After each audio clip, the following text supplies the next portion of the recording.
আল্লাহ তুমি আমার গুনাহগার উম্মতকে বাঁচাও। এই দুনিয়ার বুকে রব্বুল আলামিন সব নবীকে একটা করে দাওয়া মুস্তাজাবা দিয়েছেন, মানে যে দোয়া করলে কবুল হয়ে যায় সাথে সাথেই। দুনিয়ার সব নবীরা ওই দোয়াটা দুনিয়ায় করে ফেলেছে। বিশ্বনবী বলবেন, আল্লাহ ওই স্পেশাল দোয়াটা দুনিয়াতে করি নাই, আজকে আমি তোমার দরবারে দাঁড়িয়ে কিয়ামতের দিন ওই দোয়াটা করছি। আল্লাহ আমার যে উম্মতের হৃদয়ে যাররা পরিমাণ ঈমান আছে, আমার একটা উম্মতকেও তুমি জাহান্নামে ঢুকাতে পারবা না।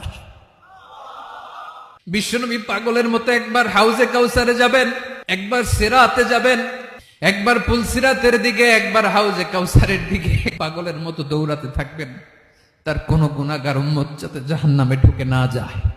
উম্মতি বিশ্বনবী আমার জন্য কাঁদবেন, আপনার জন্য কাঁদবেন, আমাদের জন্য সেদিন কেঁদে কেঁদে জাহান্নামের দরজায় দাঁড়িয়ে আমাদেরকে টেনে টেনে জান্নাতে ঢুকাবেন।